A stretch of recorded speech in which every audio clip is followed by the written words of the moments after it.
Hello, everybody, and welcome to the Top Producer Show. So my name is Brandy, and this is Jeff, and the whole point of the Top Producer Show is to show you what it actually takes to become a top producer.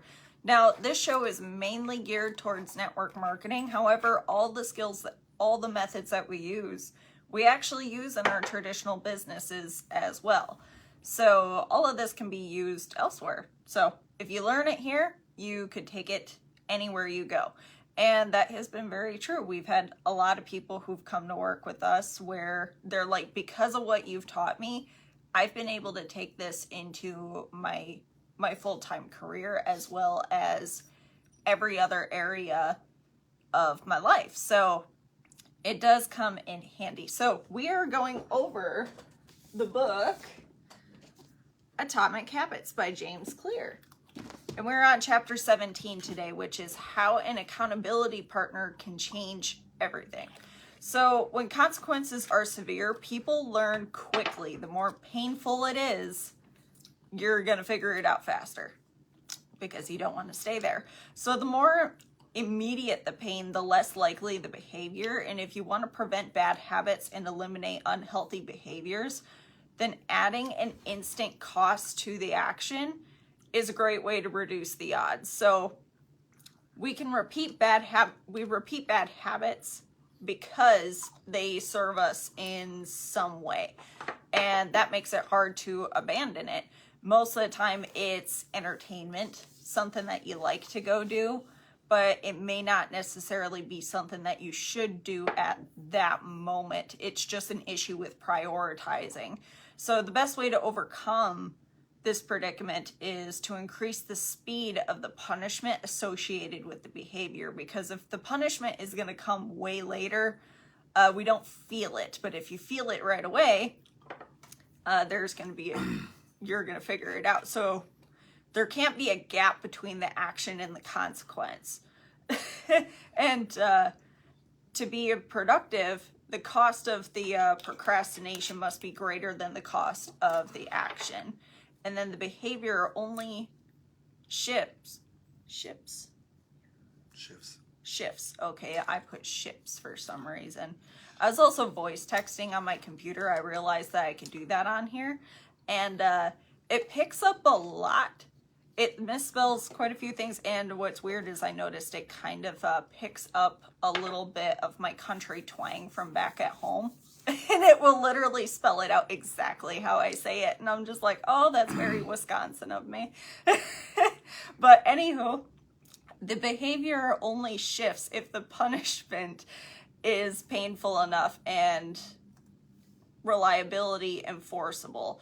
So add an immediate cost to any bad habit and create a habit contract. So he talks about this habit contract where you find one or two people where you talk to them about what is the habit that you're trying to establish and what are going to be the consequences if you don't do it, because you're more likely to have the punishment if somebody else is giving the punishment. So this could be your spouse, this could be somebody that you work with. In network marketing, whenever you have somebody as an accountability partner, do not pick somebody who's at the same level as you are or below. You want to go much higher, like high enough where like they know what they're doing, but not so high where they're not going to have time to help you. And this is where having a coach will also come in handy too. Sometimes you need to hire a coach because sometimes the consequence is you hired a coach and you paid money for them to help you. And if you don't do it, you basically just wasted your money. And it's just finding those painful points of like, and everybody's going to be different. Everybody's motivated by different things. But usually if it costs money, people will figure it out. Which is why, like, if you get a speeding ticket, you got to pay for the ticket. Like, that's why a lot of fines, you're gonna have to pay money because eventually that gets painful. So, that's pretty much what I got about this chapter and having an accountability partner. Picking the right accountability partner is probably the most important thing because then you can figure out little things that come with it of like, how are you going to be held accountable and what is going to be the consequence.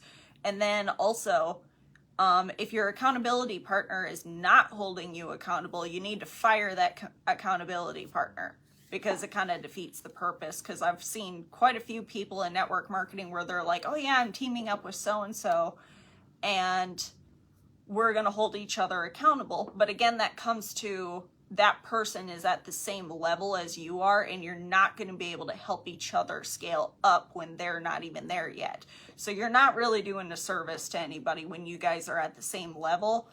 You need somebody who's higher up or who has done it before, who could actually show you what to do and lead you through that. So that's what I have on this chapter. What were your takeaways? So, typically, who's the person that scares you that lets you down, right? If you're going to choose an accountability partner, sort of going off of what Brandy said, most people choose somebody that they're comfortable with. If you're choosing somebody you're comfortable with, you're screwed. And what I mean by screwed is you're not going to grow and you're not going to get the right information. You typically want to go to somebody you're almost scared of and or intimidated by because they're so much more successful than you. That's a person who probably isn't going to take any BS and is like, look, if you're going to spend time, here's what happens. This is another reason to hire a coach. Because when you hire a coach, you add that element of finance to your accountability, which means you're probably going to take it more serious. The reason people take it more serious is typically people associate cost with value. It doesn't always equal out like that, but a lot of times it does. So the habit contract, you can create a habit contract to hold yourself accountable. A habit contract is either verbal or written. Written's better. In which you state your commitment to a particular habit. This is where tracking comes in. Signing equals seriousness. A lot of people will write stuff down, but it's different when it's signed, when it's dated, when you have these elements of a time frame to it. It becomes the real deal. Consequences must be painful. Brandy talked about that. Having an accountability partner can be useful. Advanced tactics. How do you go from being merely good at something to being truly great at something? That's kind of what we're going to talk about this next. That's when we lead into chapter 18.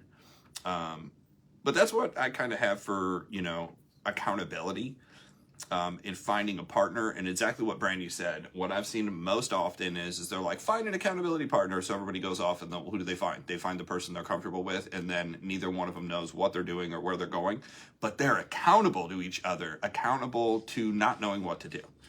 That's not where you want to go. So that's what we got. If you want more information like this, go over to our website, join our community at joinmyleadershipnetwork.com. Watch the video on the front page. If you're looking for leads, if you want to have a system to be able to contact people and grow fast, that is where to go to get that information. Over to you. All right. And each one of these videos is going to be uploaded to YouTube. And excuse the cat in the background. She was locked in the other room and she is not entirely happy about it. She's going to eat through that. But each one of these videos is going to be uploaded to YouTube. So you want to make sure that you go subscribe to the Top Producer Show. And that way you guys can go back, look through, and if you want to come back and take notes, you are more than welcome to. So with that, that is what we have for you guys today. We are here from Monday through Friday at noon, and we will see you guys tomorrow.